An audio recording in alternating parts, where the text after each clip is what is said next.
ప్రతి సంవత్సరం సీతారాముల వారి కళ్యాణం కావచ్చు, ఏదైనా కూడా మేము కట్టించిన ఆంజనేయ స్వామి దేవాలయం ఏదైతే ఉందో దాని పరంగా నేను ఎవ్రీ ఇయర్ 1 మంత్ ముందే వెళ్ళి నేను టెంపుల్స్ విజిట్ చేయడం జరుగుతుంది. నా ఇన్స్టాగ్రామ్ చూసుకుంటే మీరు గత 10 సంవత్సరాలుగా నా ఇన్స్టాగ్రామ్ లిస్టు మొత్తం కూడా దేవాదాయ టెంపుల్స్కి వాటికి మాత్రమే వెళ్తూ ఉంటాను. నేను టెంపుల్స్కి ధనుష్కోటి, రామేశ్వరం అలాంటి టెంపుల్స్కే వెళ్తూ ఉండడం జరుగుతుంది. మీరు కావాల్సింటే చెక్ చేసుకోవచ్చు. అయితే ఏదైతే నా మీద ఆరోపణలు వస్తున్నాయో, మా అక్క మీద నా మీద ఆరోపణలు వస్తున్నాయో దాని గురించి చెప్పడానికి వచ్చిన ఈ ఫోటో గురించి చాలామందికి చాలా డౌట్లు రకరకాలుగా వస్తున్నాయి. మా మీద నింద మోపడానికి చాలా కుట్ర పన్నుతున్నారు. అది ఎవరున్నారు దీని వెనకాల ఏంటి అనేది ఇంతవరకు మాకు కూడా అర్థం కాని పరిస్థితిలో ఉన్నాం మేము. ఇది కలిసింది ఒక ఎమ్మెల్యే ప్రోగ్రాంలో భాగంగా మమ్మల్ని ఇన్వైట్ చేసిన తర్వాత, ఆ ప్రోగ్రామ్ అటెండ్ అయిన తర్వాత ఎవరైతే మధు వచ్చిండో దానికి సంబంధించిన ఫోటో ఇది వచ్చి తీసుకెళ్ళడం జరిగింది. దీనికి ముందు మా సిస్టర్ ఎవరైతే మంగ్లీ గారు ఉన్నారో ఆమె పరిచయం ఎలా స్టార్ట్ అయిందో చెప్తా ఈరోజు. ఆమె ఏప్రిల్ ఎండింగ్లో ఒక తబలారస ఒక పబ్ ఏదైతే ఒక పబ్ ఉందో ఆ పబ్లో ప్రోగ్రామ్ చేస్తుండగా ఈ హేమాకాంత్ రెడ్డి సంబంధించిన వాళ్ళు ఎవరైతే మధు రామావత్ అండ్ మన అభిషేక్ అనే పర్సన్స్ ఒక ఇద్దరు వాళ్ళతో పాటు ఉన్న వాళ్ళిద్దరూ వచ్చి అక్కడిని అప్రోచ్ అవ్వడం జరిగింది. సో ఏదైతే తీజ్ ఫెస్టివల్ కోసం అని చెప్పేసి అప్రోచ్ అయ్యారు మాకు. నేను ఆ ప్రోగ్రామ్కి నేను అటెండ్ అవ్వలేదు, మా అక్కకు మాత్రమే అప్రోచ్ అయ్యారు వీళ్ళు. సో తీజ్ ఫెస్టివల్ కోసం అని చెప్పేసి వాళ్ళు రావడంతో మా అక్కని అడగడంతో నా నంబర్ ఇవ్వడం జరిగింది ఆమె. మా బ్రదర్ ఏదైనా కూడా మా బ్రదరే హ్యాండిల్ చేస్తాడు, మా బ్రదరే దీని గురించి మొత్తం మాట్లాడతాడు, ప్రోగ్రామ్స్ గురించి మొత్తం మా బ్రదర్కి కాంటాక్ట్ అవ్వండి అన్న విషయంలో నా నంబర్ ఇవ్వడం జరిగింది. నెక్స్ట్ 1-2 డేస్ తర్వాత కాల్ చేసి, అన్న ఇది పరిస్థితి, అక్క దగ్గర నంబర్ తీసుకున్నామని చెప్పేసి వీళ్ళు నన్ను కాల్ చేసి ఇట్లా అడిగారు. తీజ్ ఫెస్టివల్ ఉందన్న, మంత్స్ ఉంది కదా, దానికి ఇంకా టైం ఉంది, ఆ టైం తర్వాత అప్పుడు చూద్దాంలేండి, కొన్ని ఇంపార్టెంట్ కాల్స్ వస్తుంటాయి, మీటింగ్స్ ఉంటాయి, సో వాటికి వెళ్ళాల్సి వస్తుందని చెప్పేసి నేను చెప్పడం జరిగింది. సో దాని తర్వాత ఈ ప్రోగ్రామ్ రావడంతో ఆ ఎమ్మెల్యే ప్రోగ్రామ్ అయిపోయిన తర్వాత, అన్న ఈ ఎమ్మెల్యే ప్రోగ్రాము మా ఈవెంట్ మా విలేజ్ పక్కనే ఉంటుంది, సో ఆ విలేజ్ పక్కనే మా విలేజ్ ఉంది కాబట్టి మీ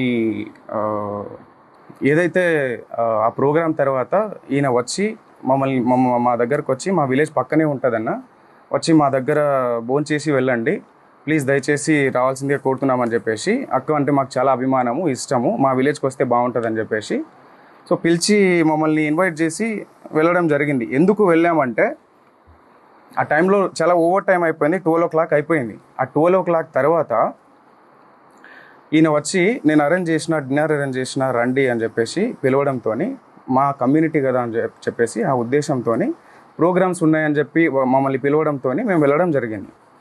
వెళ్తే అక్కడ అక్క నీ ఫోటో, నేను కన్స్ట్రక్షన్లో ఉంది ఇల్లు, ఆ ఫోటో నేను తీసుకుంటా అక్క, గుర్తుగా ఈ ఇంటి ఓపెనింగ్కి నేను పిలుస్తా మిమ్మల్ని, ఈ ఇంటి ఓపెనింగ్కి మేము పిలుస్తా, అప్పటికి నేను ఫ్రేమ్ కట్టించుకుంటా అక్క మా ఇంట్లో, నాకు గుర్తుగా ఉంటుంది అని చెప్పేసి మేము డిన్నర్ చేసిన తర్వాత కింద దిగిన ఫోటో ఇది. మా టీం ఏదైతే ఉందో ఆ టీంతో సహా ఒక 15 members వరకు వెళ్ళినాం మేము. ఓకే, సో దీని తర్వాత ఇది అక్కడిది ఫోటో. ఈ ఈవెంట్ ఏదైతే జరిగిందో, ఈ వెంచర్ ఓపెనింగ్, ఇది వెంచర్ మేము రియల్ ఎస్టేట్ వెంచర్ ఇది చేస్తామని చెప్పేసి చేసిరు. దీని గురించి మాట్లాడాలి ఈరోజు. నేను ఈ వెంచర్ ఆఫీస్కి ఓపెనింగ్కి ఎందుకు వెళ్ళడం జరిగిందంటే, నాకు కాల్ చేయడం జరిగింది, అన్న అక్కకి మేము ఇన్వైట్ చేద్దాం అనుకుంటున్నాము, మేము ఈ రియల్ ఎస్టేట్ ఆఫీస్ ఓపెనింగ్కి అక్కకి ఇన్వైట్ చేద్దాం అనుకుంటున్నాము, సో అక్క రావాలన్నా అని చెప్పేసి నన్ను పిలిచిరు, అంటే నాకు అప్రోచ్ అయ్యారు. లేదన్నా ఈ వెంచర్ ఓపెన్లకి అక్క రాదు, ఎక్కడ కూడా మీరు చూసిండొచ్చు, ఎక్కడ కూడా అక్క ఈ వెంచర్ ఓపెనింగ్లకి దీనికి వెళ్ళదు అని చెప్పేసి అంటే, లేదన్నా కంపల్సరీ రావాలి, ఎట్లన్నా రావాలన్నా అంటే, లేదు అని చెప్పేసి అక్కను కూడా అప్రోచ్ అయ్యారు, అక్క మీరు కంపల్సరీ రావాలక్క దీనికి అని చెప్పేసి. సో అక్క నేను ఇలాంటి వాటికి రానరా, ఏమన్నా కూడా సరేలే తర్వాత మాట్లాడదాంలే అని చెప్పేసి లైట్ తీసుకుంది. మళ్ళీ ఫాలోఅప్ చేసుకొని అక్క రావాలక్క అని చెప్పేసి June 9th చేసుకున్న ఒక ఈ ఆఫీస్ ఓపెనింగ్కి నన్ను ఇన్వైట్ చేయడం జరిగింది. అంటే నువ్వన్నా రా అన్న, మాకు కొంచెం హెల్ప్ఫుల్ ఉంటుంది, నా బిజినెస్కి కొంచెం గ్రోత్ ఉంటుంది, నువ్వు వస్తే నేను కొంచెం చెప్పుకుంటా అన్నట్టు నన్ను పిలవడం జరిగింది. ఆ రోజు నాకు ఫీవర్లో కూడా నేను కార్ పంపిస్తా అన్నా నీకు అని చెప్పేసి అంటే, నేను రాలేను నాకు ఫీవర్గా ఉందంటే, నేను కార్ పంపిస్తా అన్నాడు. కార్ పంపించి నన్ను తీసుకెళ్ళి అక్కడ ఆఫీస్లో ఈ ఫోటోలు దిగడం జరిగింది. అక్కడ ఎవరెవరు ఉన్నారు, ఎక్కడి నుంచి వచ్చారు, వాళ్ళంతా ఏంటి అని చెప్పేసి నాకు తెలియదు. ఓన్లీ అది ఒక జిఎన్ఐ ఆఫీస్, ఏదో జిఎన్ ఆఫీస్ అని చెప్పేసి ఓపెనింగ్కి మాత్రమే పిలిచిరు నన్ను జూన్ 9న. అక్కడ ఫొటోస్ దిగినాం, అంతా అయిపోయింది. దాని తర్వాత ఈవినింగ్ టైంలో నేను రిటర్న్ రావాలి అనుకొని, నాకు తొందరగా వెళ్ళాలి, నేను జూన్ 10న అక్క బర్త్డే ఉంది కాబట్టి రేపు నాకు బర్త్డే ఉంది అక్కది, ఆ పనులన్నీ నేను చూసుకోవాలా, పైగా నాకు ఫీవర్ ఉంది, నాకు చాలా ఇదిగా ఉంది, వెళ్ళాలి అంటే సరే అని చెప్పేసి ముగ్గురు వ్యక్తులతో నన్ను డ్రాప్ చేయడం జరిగింది. వీళ్ళు కూడా వచ్చారు ఆ రోజు జూన్ 9న నైట్ టైంలో. చాలా లేట్ అవ్వడం జరిగింది ఆ రోజు ఈవినింగ్, లాంగ్ కాబట్టి మేము ఉండే ఏరియా నుంచి వీళ్ళ ఏరియాకి, మల్లేపల్లి గ్రామానికి, సో ఈ ఆఫీస్కి. సో వీళ్ళు ఎవరైతే నా మీద ఈ పర్సన్ ఎవరైతే నా మీద మొన్న చెప్పడం జరిగింది, వీళ్ళు ఎవరో కూడా నాకు తెలియదు. జస్ట్ డ్రైవర్లుగా వచ్చిర్రు, వెనకాల నన్ను వదలడానికి వచ్చిర్రు. వీళ్ళు వచ్చి నా దగ్గర ఫోటో తీసుకున్న ఫోటో ఇది, మా ఇల్లు బ్యాక్గ్రౌండ్లో, ఇది మా ఇల్లు బ్యాక్గ్రౌండ్. ఇక్కడ ఆఫీస్, ఏదో బ్యాక్గ్రౌండ్లో ఒక ఆఫీస్ ఉంటుంది. సో ఇంటి దగ్గర దిగిన ఫోటోని ఈరోజు ఇన్ని లక్షలు ఇచ్చాము, అన్ని లక్షలు ఇచ్చాము అని చెప్పేసి అబద్ధాల ప్రచారం చేస్తున్నారు ఈరోజు. సో దయచేసి గమనించాలి మీరు, ఇది అక్కడ జరిగిన విషయం. దాని తర్వాత మేలో ఏదైతే ఎమ్మెల్యే ఫంక్షన్ తర్వాత మేలో మేము ఆ ఇంటికి వెళ్ళి వచ్చిన తర్వాత ఒక 10-15 డేస్ తర్వాత నాకు కాల్ చేసి, అన్న ఆఫీస్ ఓపెనింగ్ అని చెప్పేసి ఏదైతే చెప్పిండో ఆయన, ఆఫీస్ ఓపెనింగ్కి వెళ్ళడం జరిగింది నేను. ఓకే, ఆఫీస్ ఓపెనింగ్కి వెళ్ళక ముందే నాకు ఆఫీస్ వెంచర్ ఇట్లా మేము ఇది చేస్తున్నామన్నా, మాకు రియల్ ఎస్టేట్ ఆఫీస్ ఇట్లా పెట్టాలనుకుంటున్నాము, సిటీలో పెట్టాలనుకుంటున్నాము, సిటీలో ప్లస్ మేము మల్లేపల్లి దీంట్లో కూడా పెట్టాము, దానికి కంపల్సరీ అక్కని ఇన్వైట్ చేస్తామని చెప్పేసి ఏదైతే ఈ ఆఫీస్కి నన్ను ఇన్వైట్ చేసిరో దానికి ముందే విషయం ఎక్కడ వీళ్ళ పరిచయం మాకు గట్టిగా ఏర్పడింది ఎక్కడ అంటే, ఈ ఆఫీస్కి ముందు నాతో మాట్లాడేటప్పుడు, అన్న ఆఫీస్ వెంచర్ ఓపెనింగ్ అని చెప్పేసి మేము ఆ సంబంధించిన ఈ ఏదైతే ఆఫీస్ ఉందో రియల్ ఎస్టేట్ ఆఫీసు, ఇదే ఆఫీసు హైదరాబాద్లో కూడా ఓపెన్ చేద్దాం అనుకుంటున్నామని చెప్పేసి ముందే చెప్పారు నాకు. దీనికి రావాలి మీ అక్క, లేదంటే అక్కడ హైదరాబాద్లో అన్న రావాలి అని చెప్పేసి అన్నారు. సో అలా అనడంతో నేను మా ఆఫీస్ ఏదైతే ఆఫీస్ పర్పస్ పెట్టుకుంటామన్న దాని మీద వాసవి అని చెప్పేసి మా ఫ్లాట్ ఉంటుంది, ఆ ఫ్లాట్ని అమ్మడానికి అని చెప్పేసి మేము ఎప్పటి నుంచో సేల్లో పెట్టినాం, అది 1 year బిఫోర్. సో వీళ్ళు ఏంటి ఆఫీస్ పర్పస్ మాకు కావాలి అని చెప్పేసి వెతుకుతున్నారు కదా అన్న ఉద్దేశంతో మేము ఒకసారి ఫ్లాట్ చూడండి, మీకు నచ్చితే తీసుకోండి అని చెప్పడం జరిగింది. ఓకే, సో దాని తర్వాత చూస్తామన్నా అని చెప్పేసి వచ్చి విజిట్ చేసిన తర్వాత మే 25th 26th, మే 25th వీళ్ళు ఎమ్మెల్యే పార్టీ తర్వాత వీళ్ళు వచ్చి నన్ను అప్రోచ్ అయ్యి ఇది అన్న పరిస్థితి అని చెప్పేసి మాట్లాడడం జరిగింది. ఫ్లాట్ చూపించిన తర్వాత చూసుకున్న తర్వాత మాకు నచ్చిందన్న తీసుకుంటామని చెప్పేసి ఆ రోజు మే 25th కావచ్చు, 6th కావచ్చు, డేట్ ప్రాపర్గా తెలియదు నాకు. సో ఆ టైంలో వీళ్ళు వచ్చి మీ ఫ్లాట్ తీసుకుంటామని చెప్పేసి సమ్ అమౌంట్ అడ్వాన్స్గా మాకు పంపించడం జరిగింది. అక్కడ జరిగిన ఏదైతే అటాచ్మెంట్ మా ఫ్లాట్ సేల్ చేయాలని చెప్పేసి మేము అనుకున్న దాని తర్వాతనే ఈ అటాచ్మెంట్ నాకు మధుకి ఏర్పడింది. అక్కకి ఎలాంటి సంబంధం లేదు, అక్క ఫోటో ఒకటి మాత్రమే ఉంటుంది, అది కూడా ఇక్కడ బర్త్డే ఫంక్షన్లో కూడా కలవలేదు, తర్వాత ఏదో. ఓకే, సో ఆ వాసవి ఏదైతే ఉందో ఆ వాసవిలో ఉన్న అగ్రిమెంట్ పరంగా మాత్రమే మాకు పరిచయం, అంతవరకు మాత్రమే. వీళ్ళు జూన్ 9న వాళ్ళ ఆఫీస్కి వెళ్ళి రిటర్న్ అయిన తర్వాత జూన్ 10న నేను కూడా వస్తా అన్నా అంటే సర్లే అన్న చూద్దాంలే అని చెప్పేసి చెప్పడం జరిగింది. జూన్ 10న ఏదైతే బర్త్డే పార్టీలో వాళ్ళు కనిపించారో ఆ విజువల్స్ అది కూడా 12 o'clock వచ్చిరు వాళ్ళు. 12 o'clock వచ్చిన తర్వాత ఎస్ఓటీ ఎవరైతే వచ్చారో దాని తర్వాత వాళ్ళు వెళ్ళిపోయారు, కలవలేదు, ఫోటోలు కూడా తీసుకోలేదు ఆ రోజు అయితే. ఆ కేసులలో ఆ ఎఫ్ఐఆర్ ఫైల్ అయిన దాంట్లో మా పేర్లు నా పేరు కావచ్చు, మా అక్క పేరు కావచ్చు, ఎక్కడ కూడా మా పేర్లు లేవు. మేము ఎక్కడ తప్పు చేసినట్టు మీరు ఎక్కడైనా నిరూపించండి, మేము కంపల్సరీగా ఎక్కడైనా రావడానికి సిద్ధంగా ఉన్నాం, బాధితుల పక్షాన మేము నిలబడడానికి సిద్ధంగా ఉన్నాము. కంపల్సరీగా ఇదైతే గట్టిగా చెప్తా. ఆ ఆంజనేయ స్వామి మీద ఒట్టేసి చెప్తున్నా, మా బంజారా కుల దైవమైనటువంటి సేవాలాల్ సాక్షిగా చెప్తున్నా, తుల్జా భవాని అమ్మవారి పైన ఒట్టేసి చెప్తున్నా, మాకు ఈ మైక్రో ఫైనాన్స్ స్కామ్కి ఎటువంటి సంబంధం లేదు, దయచేసి గమనించగలరని చెప్పేసి కోరుకుంటున్నా. అండ్ ఇంకో విషయం ఏంటంటే, బండి శివ అనే వ్యక్తి వేరు, శివ చౌహాన్ అనే వ్యక్తి వేరు. శివ చౌహాన్ నేను. ఈ బండి శివ అనే పేరుని తీసుకొచ్చి శివ చౌహాన్ అని చెప్పేసి మొత్తం ఈ ట్రోల్స్ ఎందుకు జరుగుతున్నాయో మాకు అర్థం కావట్లేదు. ప్రతి వీడియో పోయినా మా అక్క ఫోటో పెట్టి ఇది చేస్తున్నారు. ప్రధాన నిందితున్న నేనని చెప్పేసి వచ్చిన ఆరోపణ ఏదైతే ఉందో ఈరోజు మంగ్లీ పైన అటాక్గా మారిపోయింది. దీని వెనకాల ఎవరున్నారు ఏంటి అని చెప్పేసి వాస్తవాలు ముందు ముందు అది తెలియాల్సిన విషయం. అది డిపార్ట్మెంట్ ముందు పెడుతుంది. ప్రతి ఒక్కరిని శిక్షించాలి, బాధితులకి న్యాయం జరగాలని చెప్పేసి కోరుకుంటున్నాను.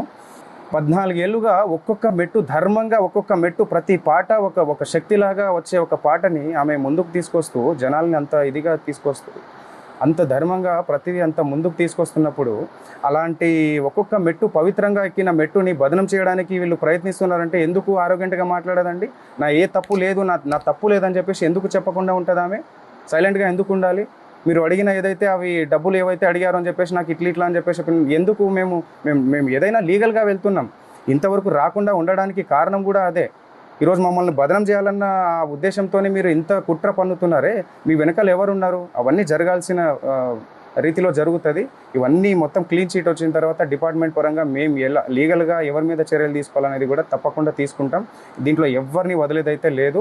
వీళ్ళు మమ్మల్ని ఏప్రిల్లో ఒక పబ్లో అక్కని కలిసి నా నంబర్ తీసుకొని ఇట్లా ప్రోగ్రామ్ ఉంది అన్న, ఇట్లా రావాలి, అక్క రావాలి, ఇట్లా ఉంది, మా దగ్గర డబ్బులు చాలా ఉన్నాయి, సో మేము ఎంత అయినా ఇస్తాము, అక్క మాత్రం కంపల్సరీ రావాలన్న ఉద్దేశంతో పిలిచారు. సరే చూద్దామన్న అన్న ఉద్దేశంతో చెప్పినాను.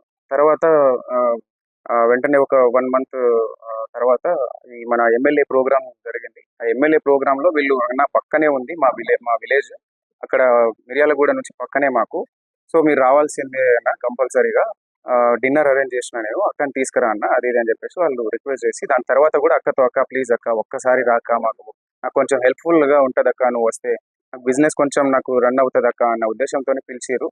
సో సర్లే అని చెప్పేసి ఎలాగో ప్రోగ్రామ్ వీళ్ళు ఇస్తారు కదా అన్న ఉద్దేశంతో మేము దారిలోనే వెళ్తాం. అక్క ఆ దారి నుంచి ఇట్లా ఆ దారిలో వెళ్ళే దారిలోనే మా ఇల్లు ఉంటుంది. సో ఆ ఇల్లు ఏదైతే ఉందో అది కన్స్ట్రక్షన్లో ఉంది కాబట్టి అది వెళ్ళడం జరిగింది. మేము డిన్నర్ అని చెప్పేసి చెప్పిండు కదా అని మా టీంతో వెళ్ళాం. మా టీంతో వెళ్ళి మేము డిన్నర్ చేసాం. అక్కడ అందరు చేసి కింద వచ్చిన తర్వాత అక్క గుర్తుగా ఉంటుందన్న ఉద్దేశంతో ఒక ఫోటో దిగిరు వాళ్ళు.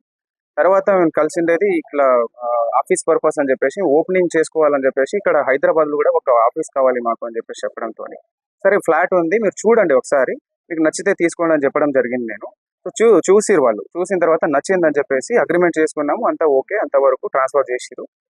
అది అప్పటి నుంచి ఏర్పడిన పరిచయం ఇది. ఆ ఉద్దేశంతోనే నేను కూడా వాళ్ళ ఆఫీస్కి వెళ్ళడం జరిగింది. అక్కని పిలిస్తే లేదు అని చెప్పేసి నేను వెళ్ళడం జరిగింది. నేను రాలేను, కావాలంటే తమ్ముని తీసుకెళ్ళాలంటే నేను వెళ్ళిన. సో వెళ్ళిన తర్వాత ఈ ఆఫీస్లో ఎవరెవరైతే ఉన్నారో మనకు తెలియని వాళ్ళంతా, సో మధు అనేటోడు పిలిచిండు కాబట్టి అక్కడ వరకు నేను నార్మల్గా వెళ్ళి ఫోటో దిగేసి వచ్చేసిన. ఆయనే కారు పంపించిండు, ఆయన రిటర్న్ నన్ను డ్రాప్ చేసిండు. నాతో పాటు ఇద్దరు వచ్చిర్రు, ఏవైతే నా మీద ఆరోపణలు చేస్తున్నారో, ఇట్లా డబ్బులు ఇచ్చిన, సమ్ అమౌంట్ ఇచ్చిన, క్యాష్ ఇచ్చిన అని చెప్పేసి, అవన్నీ అవాస్తవాలు. ఏమైనా ఉంటే బయట పెట్టండి, తప్పకుండా నేను దానికి ఎక్స్ప్లెనేషన్ ఇస్తాను. డిపార్ట్మెంట్ ఉంది, చట్టాలు ఉన్నాయి, తప్పకుండా దానికి ఒక ప్రాసెస్ అనేది ఉంటుంది. ఆ ప్రాసెస్లో అనేది వెళ్దామని చెప్పేసి మేము లీగల్గా వెళ్ళాలని ఇంతవరకు ముందుకు రాలేదు. సో దయచేసి మీరు గమనించగలరని చెప్పేసి అనుకుంటున్నాను. దాని తర్వాత ఏదైతే ఫ్లాట్ సేల్కి అని చెప్పేసి వచ్చిన తర్వాత జస్ట్ 2-3 మంత్స్ మాత్రమే వీళ్ళు మన దగ్గర ఉండడం జరిగింది. ఆ 2-3 మంత్స్లో కావాల్సిన ఆ ప్రూఫ్స్ అన్నీ మన దగ్గర ఉన్నాయి. రెంట్ ఉంటా అని చెప్పేసి ఆ కీస్ ఏదైతే ఉందో రెంట్ ఉంటాం, కావాలంటే రెంట్ డబ్బులు ఇస్తానక్క, కొన్ని మీటింగ్స్ పర్పస్ అని చెప్పేసి మాకు ఉంటుంది, మీటింగ్స్ ఉన్నాయి, ఆ మీటింగ్స్కి కొంతమంది వస్తూ ఉంటారు. సో నాకు కీస్ కావాలని చెప్పేసి కీస్ తీసుకోవడం జరిగింది. రెంట్ కూడా ఆయన నాకు రెంట్ పే చేస్తాను అని చెప్పేసి కూడా చెప్పడం జరిగింది. దానికి సంబంధించి అన్ని మాకు ప్రూఫ్స్ ఉన్నాయి. తప్పకుండా మేము మా పైన వెరిఫికేషన్ వచ్చినప్పుడు మేము తప్పకుండా దాన్ని ఎక్స్ప్లెనేషన్ ఇచ్చుకుంటాము. సో ఇంకో విషయం ఏంటంటే వీళ్ళు ఎవరైతే ఉన్నారో హేమాకాంత్ రెడ్డి వాళ్ళు ఎవరైతే నా ప్రమేయం లేకుండా మా ఊరికి వచ్చి నన్ను తీసుకెళ్ళి అదంతా ఫ్యాక్టరీ కావచ్చు, ఆ టెంపుల్కి నేను టెంపుల్ దారిలో వెళ్తున్నా కదా, ఎలాగో మేము తీసుకెళ్తామని చెప్పేసి ఫ్యాక్టరీ కోసం వచ్చి ఫ్యాక్టరీని చూపించి నేను టెంపుల్ చూసేసినాము. దాని తర్వాత మైనింగ్ ఏదైతే ఉందో ఆ బెతంచెర్లలో మైనింగ్ కూడా చూపించారు వీళ్ళు. సో దాంతో ఫోటో తీసుకున్నారు వాళ్ళు. మా పేర్లు కూడా ఎక్కడ వాడి డబ్బులు తీసుకున్నది కూడా మీరు హేమాకాంత్ రెడ్డి చెప్పినట్టుగా ఎక్కడ కూడా తీసుకున్నట్టు లేదు. అంటే వాళ్ళకి ముందే మేము డబ్బులు ఇచ్చేసినామంటారు. సో వాళ్ళ ముందే డబ్బులు ఇచ్చేసినామన్నప్పుడు మా పేర్లు చెప్పి ఎక్కడ వసూలు చేశారు? ఇవన్నీ అవాస్తవాలు. మా మీద ఏదో కుట్ర జరుగుతుంది, చాలా పెద్ద మొత్తంలో కుట్ర జరుగుతుంది. మా మొత్తం ఏదైతే ఉందో ఈ కుట్ర వెనకాల ఇది వాస్తవాలన్నీ బయట పెట్టాలని చెప్పేసి పోలీస్ శాఖ కోరుతున్నాను. అలాగే ఇది న్యాయం జరగాలి. మేము కూడా ఇందులో బాధితుల కంటే మేము కూడా ఒక బాధితులమే. మేము వాళ్ళు డబ్బులు నష్టపోయారు, మేము పరువు నష్టపోయినాం. ఇది ఎప్పటి నుంచో ఒక 14 సంవత్సరాల నుంచి ఒక్కొక్క మెట్టు వచ్చి ఎంతో కష్టపడి తీసుకొచ్చిన పేరు ఇది. ఆ పేరుని బదనం చేయాలని చెప్పేసి ఈరోజు ఆరోగెంట్ గా మాట్లాడుకుంటే, తప్పు చేయనప్పుడు ధర్మంగా నీతి నిజాయితీగా ఉన్నప్పుడు ఎందుకు ఆరోగెంట్ గా మాట్లాడదు? నా తప్పు ఏది లేదండి అని చెప్పినా కూడా ఆయన సుబ్బారావు అడ్వకేట్ అనే వ్యక్తి ఇలాగా ముందుకెళ్ళి మీడియాలో ప్రచారం చేయడం ఎంతవరకు కరెక్ట్? ఇది ఎంతవరకు కరెక్ట్? ఆమె బదనం చేస్తున్నప్పుడే కదా ఇదంతా, ఆమె చెయ్యకండి, ఇదంతా తప్పు, ఇది కావాలంటే వెరిఫికేషన్ చేసుకోండి, మీరు పోలీస్ శాఖలు ఉన్నాయి, చట్టం ఉంది, మీరు అడ్వకేటే కదా, మీరు వెళ్ళి విచారించుకోండి, విచారించుకున్న తర్వాత మీరు మీడియాలోకి వెళ్ళండి అని చెప్పినా కూడా లేదు, అది నువ్వు ఫోటోలు ఉన్నాయి, మీ తమ్ముడు ఉన్నాడు ఇక్కడ అని చెప్పేసి చెప్పడం ఎంతవరకు కరెక్ట్?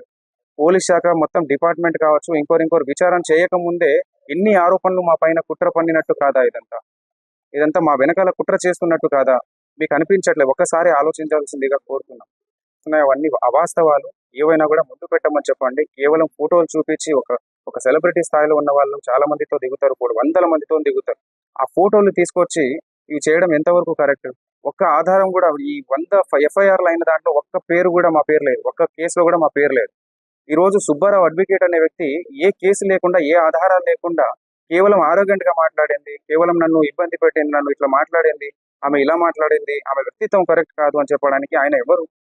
ఆయన ఏదైనా లీగల్ గా వెళ్ళాలి, కానీ ఒక అడ్వకేట్ లీగల్ గా వెళ్ళాలి, చట్టం ద్వారా వెళ్ళాలి, ఏదైనా కోర్టులు ఉన్నాయి, పోలీస్ శాఖలు ఉన్నాయి, వ్యవస్థలు ఉన్నాయి. ఎందుకు ఇవన్నీ ఇవన్నీ ఈ ప్రాసెస్ లో మీడియాలో ఇప్పటికీ స్టిల్ ఈ రోజు కూడా ఆయన వెళ్ళి మీడియాలో ప్రచారం చేయడం జరుగుతుంది. సో ఇవన్నీ మా మీద కుట్ర జరుగుతున్న ప్రాసెస్ అది. సో ఇది జనాలు గుర్తించాల్సిందిగా కోరుతున్నాము. దయచేసి మీడియా మిత్రులు కూడా నేను చెప్పడం ఒకటే, అందరికీ మీరే వాస్తవాలు మీరే బయట పెట్టాలి. సో ఇది కంపల్సరీగా ఇది అయిపోయిన తర్వాత, క్లీన్ షీట్ వచ్చిన తర్వాత, మా తప్పు ఏది లేదు అని చెప్పేసి తెలిసిన తర్వాత దీని మీద తప్పకుండా యాక్షన్ తీసుకుంటాం. ఎవరెవరైతే మా పేరుని నష్టం కలిగించారో తప్పకుండా మేము దానిపైన చర్యలు తీసుకుంటాం.